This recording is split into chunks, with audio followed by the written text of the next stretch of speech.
Hey folks, I'm Priya Rao with First Weekend Club, and you are listening to Real Inspiration. This is the podcast for all you folks in the Canadian film industry.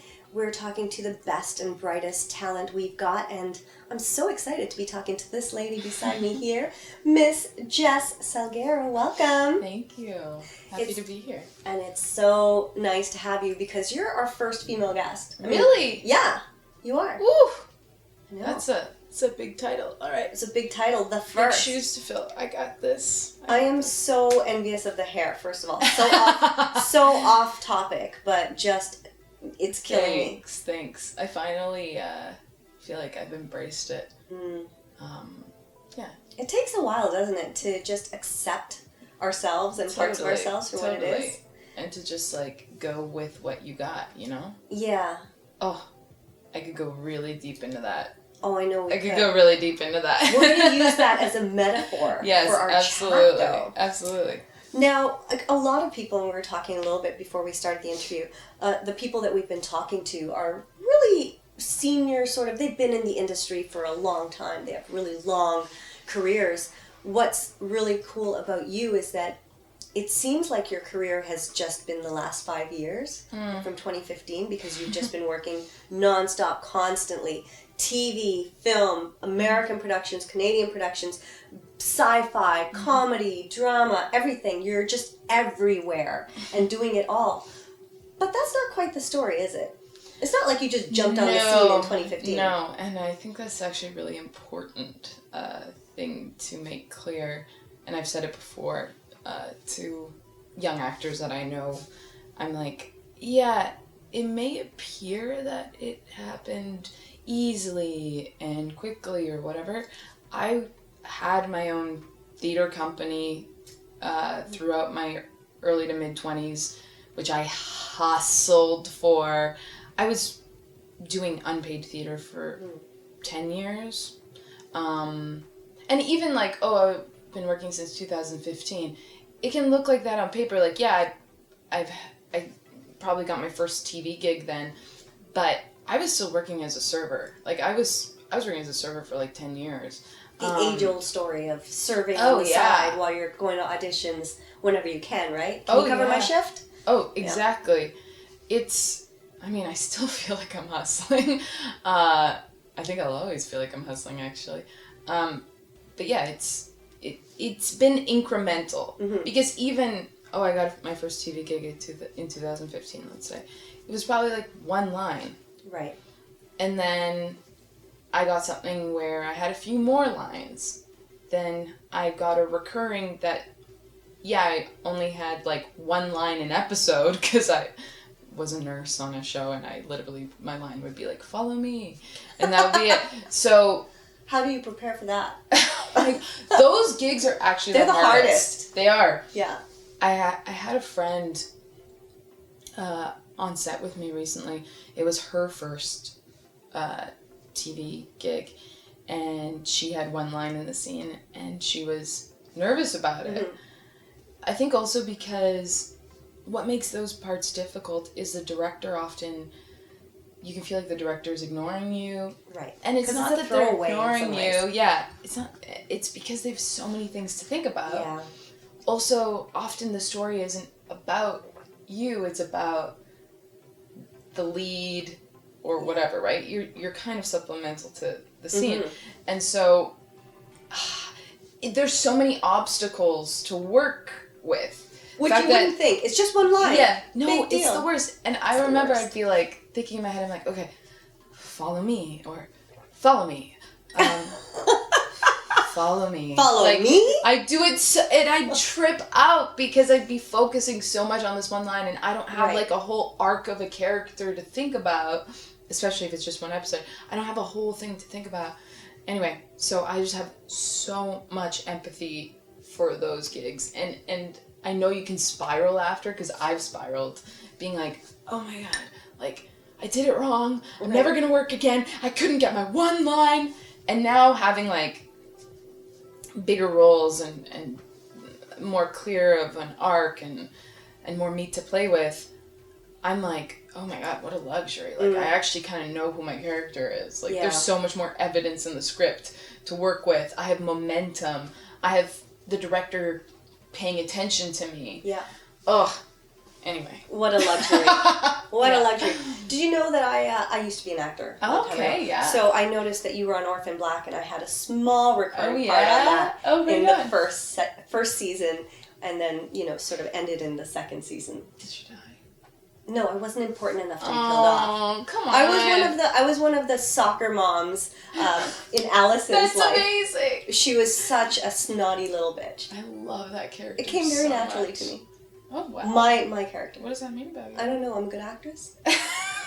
We're a million different people, as one of my actor friends in LA says. I'm a million different people. You don't know me. Oh, wow. That's true. Isn't it such an interesting line? It's true. It's so true. That's my favorite part about being an actor. And that's what I want to ask you, too, is that what is it that drew you to this? Because you didn't start off wanting to be an actor. You were a dancer. Mm-hmm. I think I always, wanted to be an actor. But I was, didn't know how to do that. My parents were, total immigrants that had no idea about anything to do with the creative world. This is so weird and foreign to them. Yeah. The closest thing was me being in dance class. But can I just say that I did hear that you used to tell your parents that you were the reincarnation of Mr. Elvis Presley? Yeah. Mm-hmm. Yeah, that was a thing. Did you do some of his moves? Or yeah, yeah. No, my parents owned a furniture store, and they used to sell TVs in this store as well. And there was a tape of Elvis that they just play on repeat all the time. And I grew up in this furniture store, obviously, because, this was their version of, babysitting me or raising me, let's say. Yeah. Anyway, so Elvis was always on repeat on the TV screens, and I just would sit and watch it for hours, and I would go on, the dining room tables in the store and, try to copy his moves, and I was, Amazing. Anyway. I wish we could have you act out a move, but we're in a certain frame here in camera. Maybe we'll do one after and cut away to it. No. A little nothing but a hound dog. Don't make me do it. Don't make me do it. Okay, so from being the reincarnation of Elvis, which it would be amazing if you were, and I feel like you're embodying him in this onesie. Oh my gosh, thank you so much. Because he did enjoy his onesies. Oh yeah, and I'm trying to pop the collar. I'm trying to have a pop it. Yeah, right? Yeah. It's kind of. You're doing it. Okay, thanks. Okay. Okay, so you studied at the Randolph Academy. I did. Here in Toronto, yes. all the way from Winnipeg. Yes. Transplanted here. I had a great time. At Randolph. And then the acting bug hit. Or bit. Yeah. I mean, why? Okay, so the question earlier was, why did I want to be an actor? Mm-hmm. And it's interesting. I always felt as a kid that I think there's this beautiful innocence to children where they can watch people interacting, especially if it's a heated exchange. Mm-hmm. And you can watch them and be like, oh, they're not actually mad, they're just sad, they just need a hug. Oh. I felt like my whole childhood I was just seeing the subtext in all the relationships with my family and outside of that, where I'd be like, oh, this person just doesn't feel seen, or I didn't have that language for it at the time, right.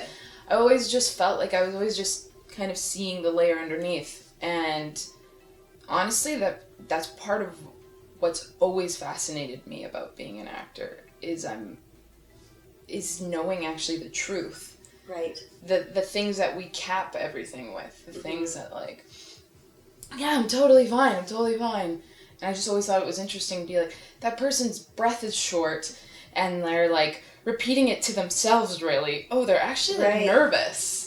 So the truth beneath the words. Yeah. Sort of, yeah. So I think it's almost because I was so fascinated by human behavior. That shows a lot of empathy. I hope so. Yeah, I was reading a book a while ago, and it talks about empathy and how when we yawn, that's often a sign of empathy, because if you yawn and the person in front of you doesn't yawn, Wow, that's That's interesting. Because we mimic people's behaviors often as kind of a sign that we understand them. So when you're sitting, sometimes I'll be sitting at dinner with friends and I notice that I'm sitting the exact same way. I don't do it intentionally. And then I change my position because it feels weird that we're sitting the exact same way. 5 minutes later, we're sitting the exact same way again. So, but I think that's really interesting that you notice that at such a young age. And that has to be part of what makes you such a good actor and able to cross genres. Wow, that's very kind of you. And, I mean, I hope so. I hope that that's part of it. I was like the baby in the family. I was much younger than everyone. I had 2 older sisters that were like 10 and 12 years older than me. So I kind of grew up around like this adult energy, like this sort of like, I feel like I was just always like, also my sisters were like teenagers too, and I was just watching, I just felt like such an observer for most of my childhood, just watching them.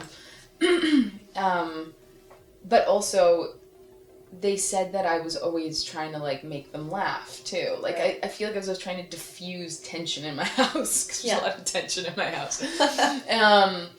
And yeah, so maybe that's what helps me glide through genres. Part of, again, why I'm an actor is I love playing in all of these spaces, because life truly is all of these things. It is a comedy, it is a tragedy. Yeah. And I feel like a lot of my favorite actors can do both genres or many genres at the same time. I think like if you strengthen your muscle in comedy, you are somehow strengthening a dramatic muscle at the same time. You kind of have to know both in order to do both well, I think, as an actor. Yeah, and I always found it so interesting that a lot of comedians who we know as comedians, when they do test their hand at a dramatic role, it's often just Oscar-worthy, like Robin Williams or even Adam Sandler. Sure. I'm not a huge fan of his comedy and his shtick, but when he puts himself to a dramatic role, it's quite astounding. Absolutely. And also Steve Carell, I just watched The Morning Show. Oh my god. He's such a perfect example of that. Yeah. He's just brilliant all around. He's such a I've been talking about this a lot, like reliable actors, like when you're like, yeah, they're just gonna be good. Like you're already like, yeah, it'll be good. Like Leonardo DiCaprio's kind of like that. You're like, yeah, he'll be great. Don't have to worry about him. Yeah, exactly. Let's worry about the one-line girl. Yeah. Let's give her some more attention. Yeah, exactly. She could use exactly. Come on, guys. So let's just go back to that a little bit, because you were talking about the hustle. And I think there's a lot of, maybe people feel that, I've been to theater school or film school, and now, ta-da, here I am. I'm ready. Where is my big moment? Yeah. Oh. Yikes. Yeah. Interesting thing to talk about, because, I mean, again, luckily, I grew up with immigrant parents who taught me not to be entitled to anything. I mean, there's an advantage to that and a disadvantage to that. I'm like working through that as an adult, being like, no, I can be successful or whatever, But the point is, I always knew I was going to have to work hard for this. I never thought it was going to be easy. I never had any models of that either around me. I didn't know any actors. I didn't know anyone who was even a successful artist in any way. So I just always, my standard was that it was going to be hard. I generally think it's kind of a good standard to operate from in this industry, because it is hard, because I often say this to people. I'm like, okay, there's 3 ways that like actors can become a name or famous or successful, whatever. Like 1, they know someone who's famous. 2, you're exceptionally gorgeous. 3, you're just a really good actor. Okay, which of those things can you control? For me, I'm like, I can control the last one. I can focus on being as good of an actor as I can be. And then they can't ignore that. You can't, if someone is so good, you can't ignore that for very long. Maybe for a while, people pass you by. but eventually they'll see you. Mm-hmm. So I'm like, just focus on that last one. Because the first one, the like knowing someone, oh man, you can't really make sure you're in the right space at the right time. Yeah. You can think, oh, I'm going to all the parties, da-da-da-da-da, but if you have that thirsty energy about you, where it's like, my whole career depends on meeting the right person, dude, you are not going to meet the right person. Right. They're not going to want to talk to you. Or especially putting out that vibe of, okay, hi, who are you? What can you do for me? No? Exactly. Okay, next. What can you do for me? Who can do something for me? And I'm going to glom on to that I have person. legit seen it backfire right in front of my face. Like, I've seen it at parties, like, you know, someone coming up to a producer I was talking to and being like, hey, Jess, who's that person over there? And I'm like, I don't know. And they're like, they seem important. And I'm like, I don't know who they are. And they walk away chasing that person. And then the producer I'm talking to is like, who was that? What was that? Right. And I was like, ooh, you know what I mean? I'm like, cringeworthy. Yeah, I'm like, I try to make it my goal if I go to those things, any kind of functions. This is a Tim Ferriss thing. I don't know if anyone knows who that is. He has a podcast, but he's like, I make it my goal to have one good conversation. Yeah. Doesn't matter with who. It's like an actual connection where you're talking about something real. He's like, you never know who that person is too. Mm-hmm. And he's had an experience where he connected with some woman he was talking to at some function. She ended up being the wife of the person who was running the whole event, you know, and he had no strategy with it. He was just like, okay, you know what? Yeah. I'm having a great conversation here. This is what my goal should be. Mm-hmm. So anyway, I think that's really important to note that, like, and you also have to just be kind to everybody, not just be nice to the people who you think can help you. Because you're right, you don't know who you're talking to, and the person's assistant that you might treat like crap right now could be greenlighting scripts. Oh, totally. You know, 3 years down the road, because that's how quickly things can change. Maybe not so quickly here in Canada, but certainly they often have a lot of influence.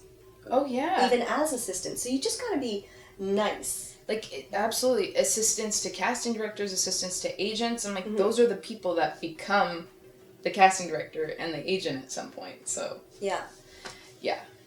Well, actually, I find this topic really interesting about whether or not you need to be humble and all, and I don't think it's 100% true. And when I was talking to Warren Snowda, he was like, you know, a lot of arrogant people in this industry, very successful arrogant people, sure. And that is so true.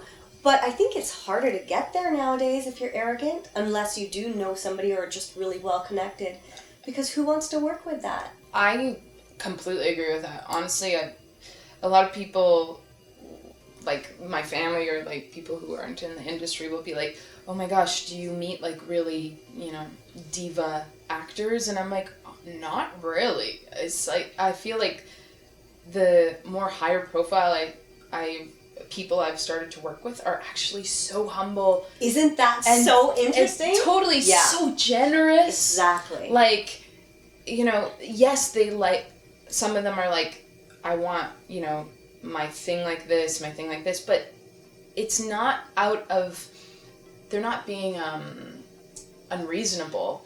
It's, they know the way that they work well. Right. So they want those things in place. Mm-hmm. I understand that. They have a lot of pressure on their shoulders. Yeah, and often they're not in their hometowns. They're traveling all the time. Exactly. But they, one-on-one or like actor to actor, and even when I've seen with crew, so kind, like so grateful. Right. So, yeah, I think in this culture and how things are shifting, how people have better language around like toxicity in the workplace and like emotional abuse and stuff like that we're not here for it anymore. We're like, no, I don't need to work with this. We don't want to put up with that. And I did hear that if you guys are hearing this weird buzz in the background, that's the water cooler. Sorry about that, but you know, we need to stay hydrated. Our skin. But I heard that Keanu Reeves, for example, that he has built such an amazing career because he's just the nicest person. I've heard that too. And we all know that he's maybe not an Oscar-worthy performer, but he's immensely watchable. Mm-hmm. He's got so much charisma, and the fact that he's just good to work with has given him the opportunity to find a niche that really works for him. It's true. Oh, it's true. Yeah. And it's, I mean, it's, I don't want to say it's cliched, it shouldn't be cliched, but even hearing how wonderful he is, Mm-hmm. I'm already like, oh, I really hope I get to work with him one day. Like, I already have a good vibe about him. I'm like, oh, awesome. So, because there's nothing worse than having those heroes or people that you think, one day I want to work with you, and then meeting them, and they're just complete douchebags. Mm-hmm. You know, and then, well, that just kills all your dreams, and you just don't want that to be perpetuated in the industry. Absolutely, and I feel like, again, now we have more of an understanding around all of this, around psychology, around ego, and I just feel like people now are like, oh, that's insecurity.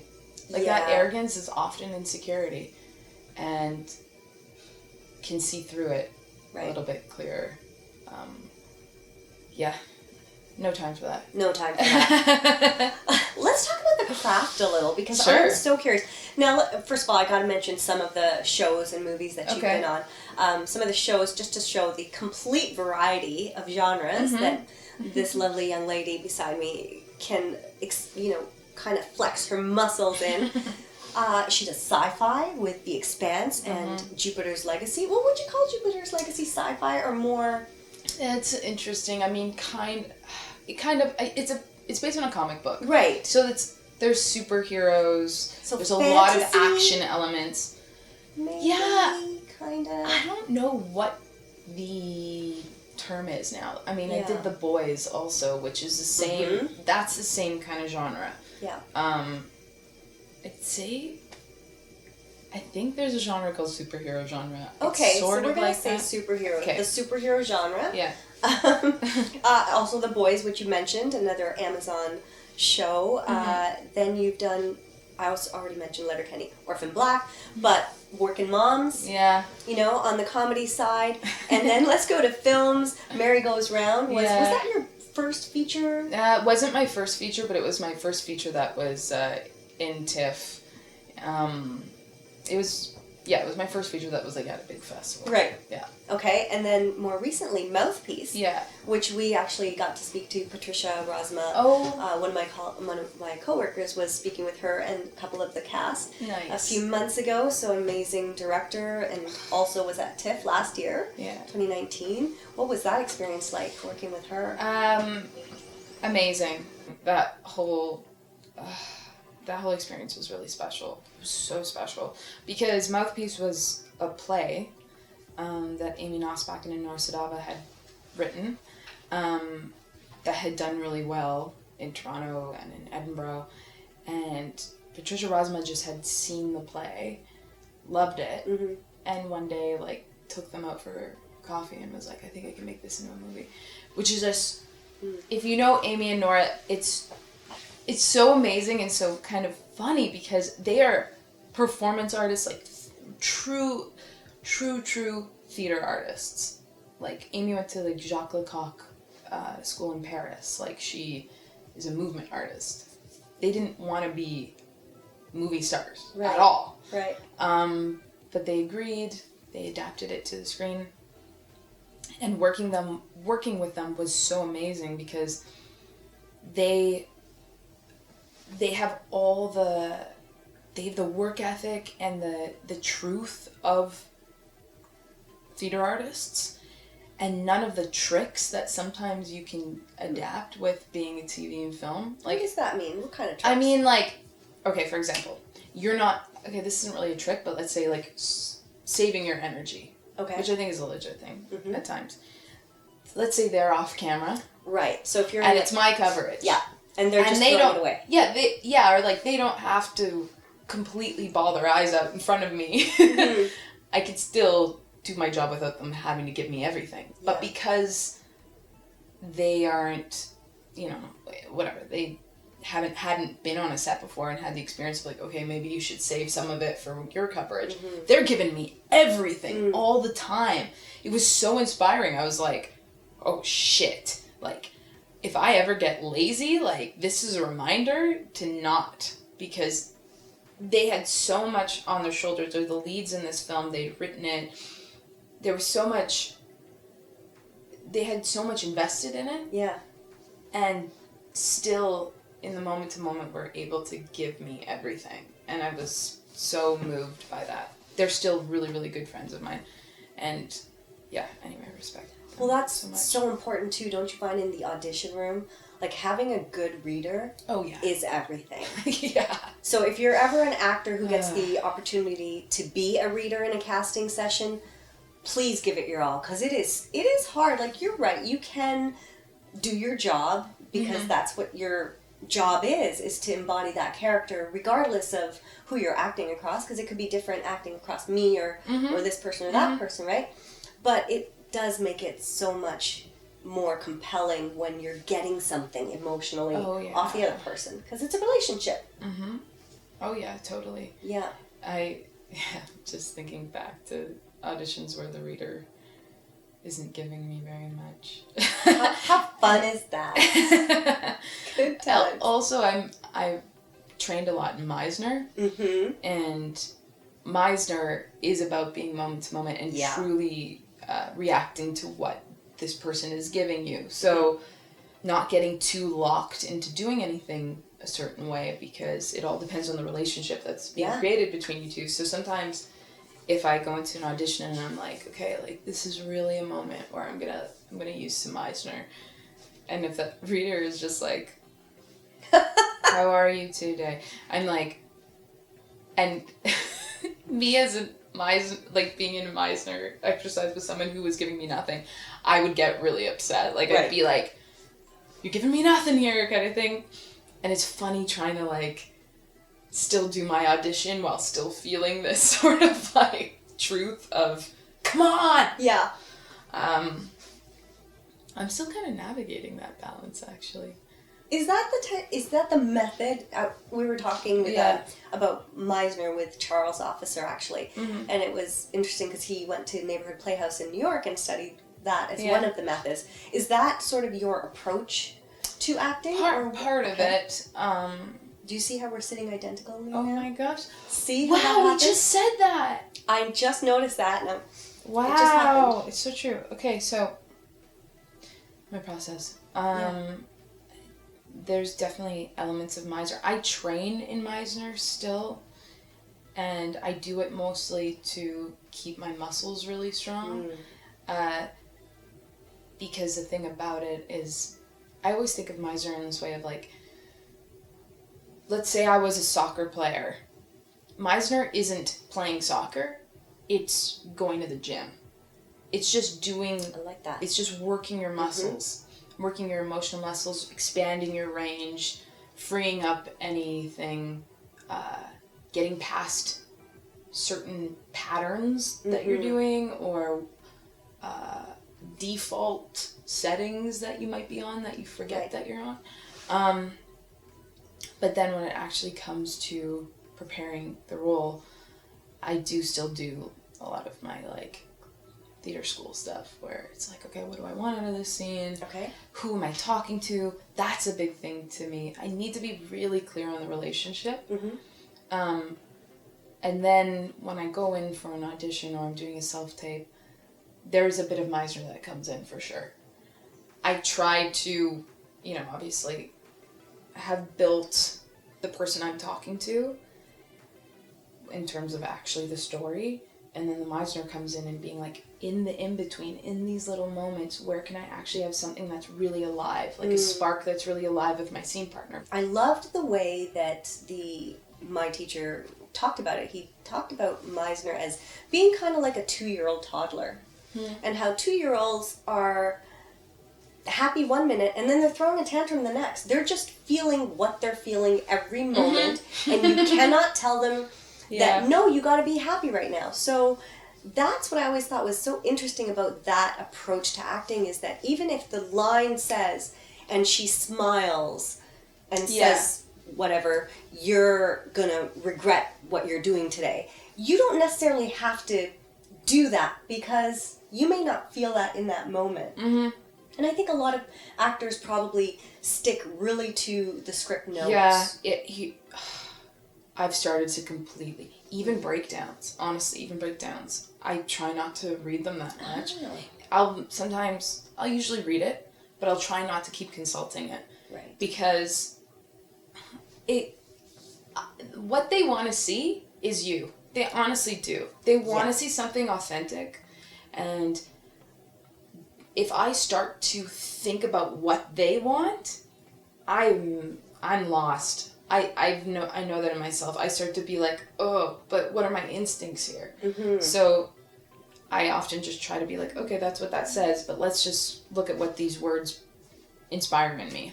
Like how I would play this, knowing this relationship. Okay, cool. Like I just try to focus on that. Yeah, because I think oftentimes, and I produced a little bit too, so I know that we would have our ideas of what we wanted a character to be.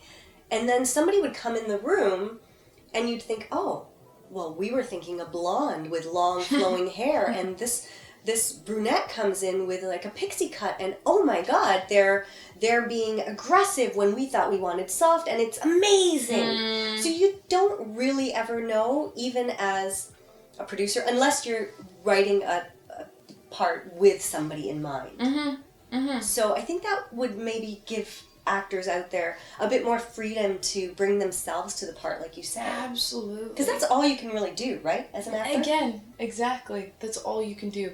You already have so many things working against you. Yeah.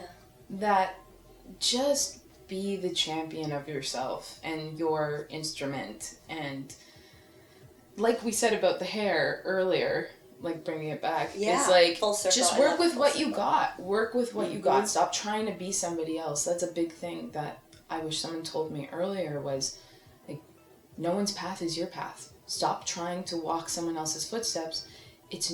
They're not your footsteps. That's not your path. Lean into what kind of gets your juices flowing. Honestly, lean into that. Yeah. And also there's so much time. There's so much more time than we think. That, again, like when I started in my early 20s, it was just like it felt like such a mad dash. Like, gotta be union right away. I gotta have the best agent. It's like, it happens at the right time. Just relax. You hopefully have big, long, delicious careers ahead of you. You can keep doing this job until you're dead. Yeah. You really could. It's taking it to a depressing place. Sorry. No, you know what I mean? Like, there are some actors... There's no retirement age. Exactly. For acting, if you love it, there's really no retirement age. Yeah. So there's plenty of time. And people get their breaks at many different times. When I think about it, me as a person, I'm so happy I didn't get some sort of big break at like 21. I would have self-sabotaged so hard because I wouldn't have felt like I could handle it. Yeah. I would have imploded. I'd have had the worst imposter syndrome, like, they picked the wrong person, I'm not ready, I'm not good enough, da-da-da-da-da. So everything in my career that has truly felt very incremental, it came when I was kind of ready for it. And there's been times where I've had to seriously up-level, where I've had to be like, wow, okay, I'm on 3 shows right now, can I handle this? And, like, feeling that, like, again, the self-sabotage thing, being like, you can't do it, da-da-da-da-da. Right. And being like, moment to moment, like, take deep breaths, just one thing at a time, like, you know what I mean? So that I don't spiral out. But I look at actors that did get that massive, like, shoot to stardom right away. I mean, some of them, unfortunately, you know, spiraled into substance abuse and depression and you know, some mental health issues and stuff. So I'm like, I'm glad it's been done in a healthy way so far for me, like, where it's felt healthy to what I can handle. Yeah. For everyone, that's different. obviously. But yeah, just trusting the process. Like, again, there's nowhere so cliched, but it's not about the destination, it's about the journey. It really is. Mm-hmm. Really, really is. Yeah. Yeah. I wanted to mention one of the, just on that Meisner train, Mm-hmm. that you just wrapped, I think, or recently, a film with Sebastian Pigott, Oh, yeah. right? He wrote it. Yeah. Wait, and I didn't know he was a writer, because I've known him, first of all, he was a singer, Oh, yes. really begin with way back. Mm-hmm. And then he was one of the sort of coaches in my Meisner, class. yeah. And he was always one of the most available, emotionally available people. Oh, man. He is the kind of soul you just fall in love with in the room, not anything that you're, I'm not, I'm not in love with him. Okay. Okay, take it down, Priya. All right. But you know what I mean? He's just so... He literally emailed me right before this that he's actually starting a Meisner class. Oh. Yeah. Starting in March, if anyone's interested. See how things are just in the ether? You bring something up and it's all over. Yeah. I've worked with him a couple times. He's amazing. I worked with him on a TV show. We played husband and wife. And I worked with him on this film where I actually play his wife as well. And he's absolutely so available. He's one of my favorite actors in the city, for sure. He's fantastic. And yeah, when we were doing the film last year, we did so much Meisner. Oh, before every scene, we'd do Meisner together, and then we'd go into the scene. Oh, man. Yeah. Because we were really clear about the relationship between our characters, and because we work together, there's a familiarity, there's a lot of trust. I really trust him because I know he can handle a lot. Mm-hmm. Because of his Meisner training, because of whatever, a million reasons, but it's really nice when you can work with an actor and speak the same language and work that way together. Yeah, that was really, really special. Yeah, and I remember something he said in class once.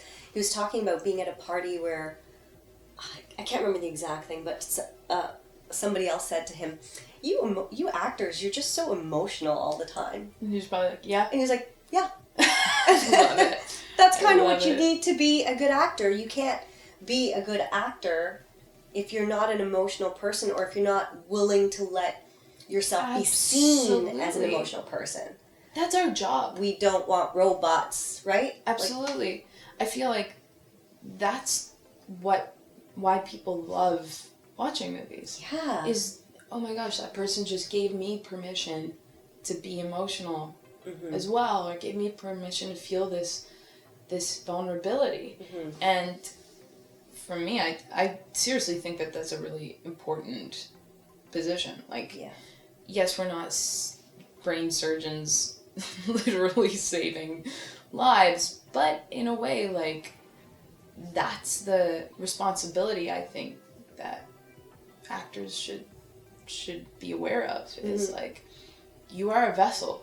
Like, you are allowing possibly thousands of people that see this to feel. Mm-hmm. Because so much in our world, it's like, you can't be emotional in this space. You can't da-da-da-da-da. So people can be in a theater or be at home and just be like, oh, I'm going to feel that feeling when, you fell in love for the first time. Yeah. And then the first time your heart's broken. And it's like, oh. Maybe not that one. No. I'd rather feel the first time you fell in love than the heartbreak. Come on. You can fast forward through that Let's part fast of the forward movie. through that. Okay, so your approach, when you're doing Letterkenny, for example, is your approach to that different than when you're on the Expanse? Like, how do you change your preparation, or do you, when you're according to the genre or the lightness, heaviness of the material? That's a good question. Yeah, it's a great question. Letterkenny is a little bit different because Letterkenny is written in a very specific way that I genuinely feel like sometimes all I have to do is open my mouth and say the words, because it's like hick Shakespeare. It really is.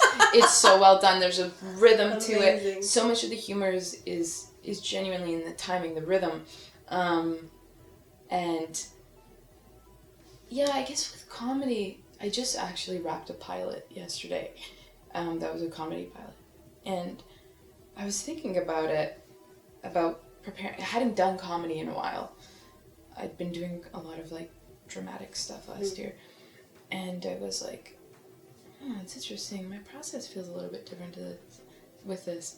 And I feel like a big part of it is with comedy, I really just go into trusting my instincts. Right. Because you're more comfortable there? I don't know if it's more comfortable. It's more fun. It is more fun. Like, let's be real. It is. You're like making each other laugh. It's the best. Because comedy feels like music to me. It's all about rhythm.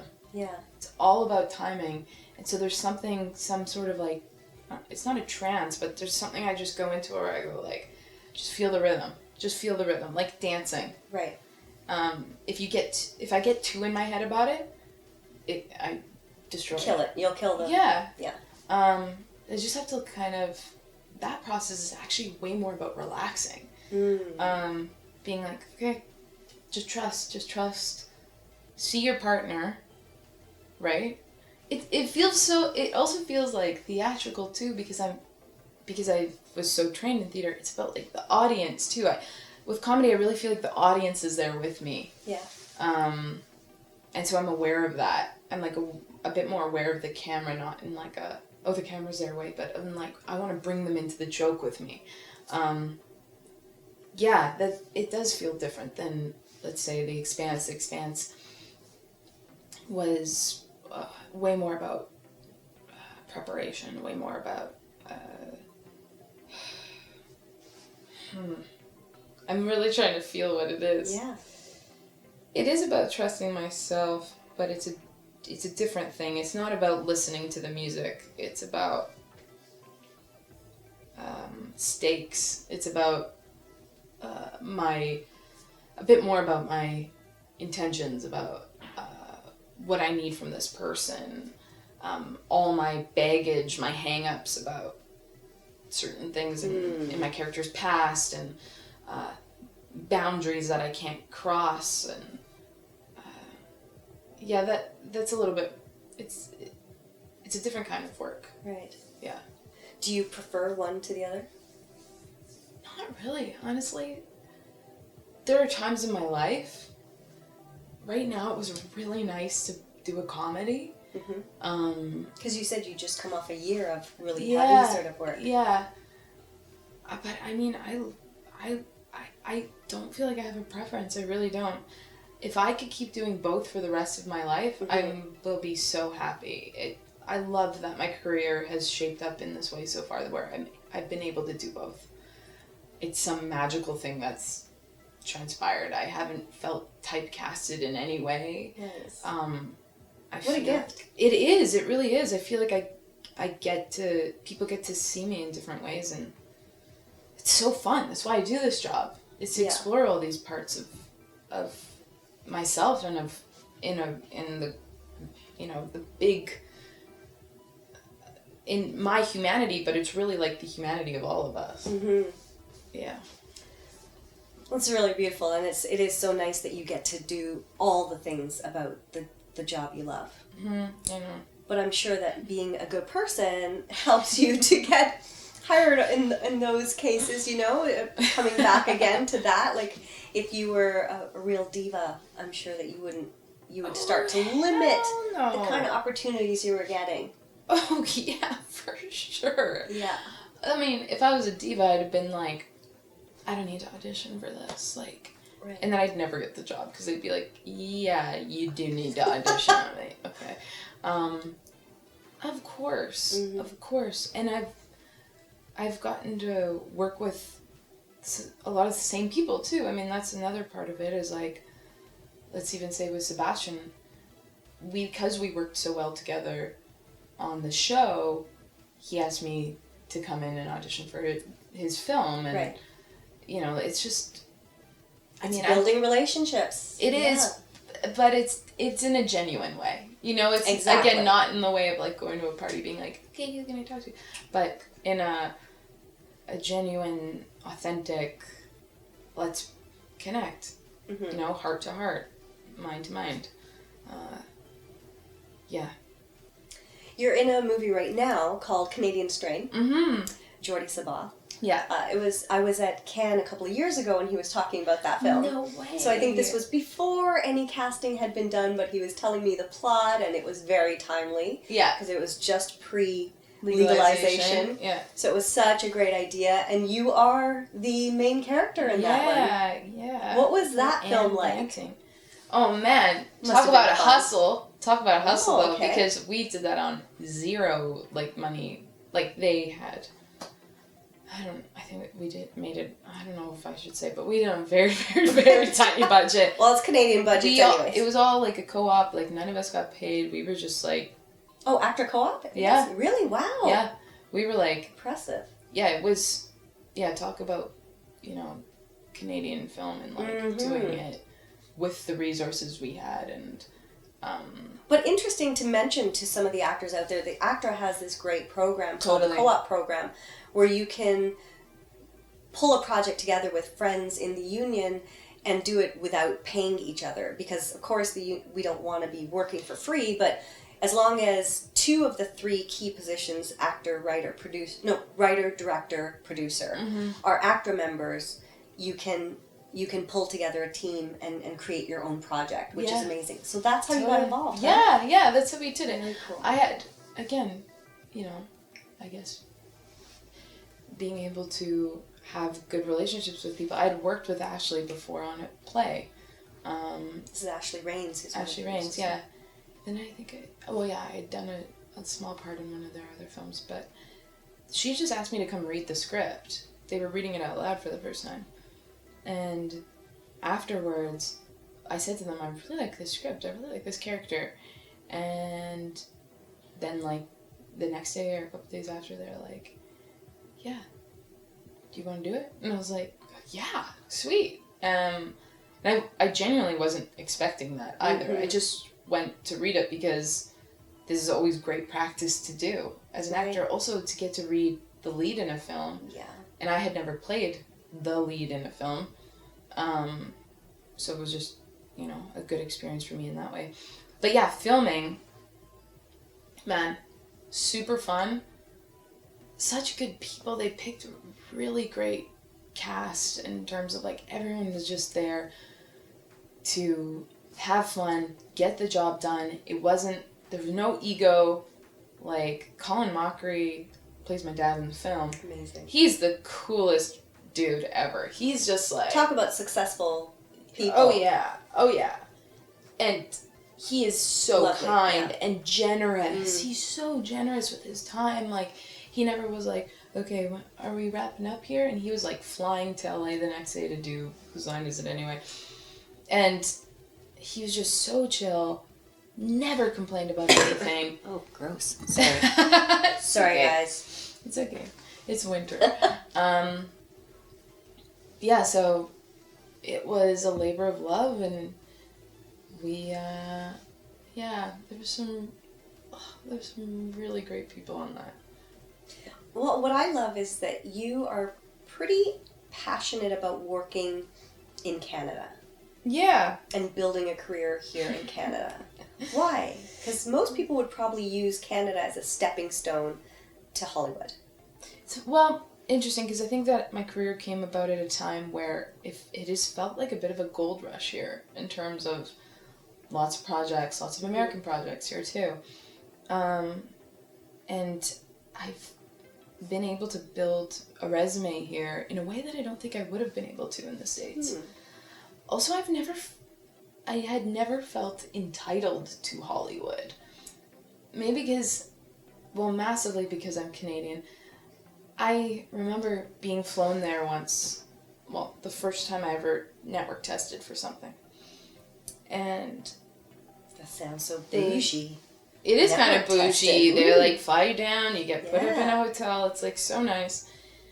And I remember going to the studio being like, why would they hire me? I'm a Canadian.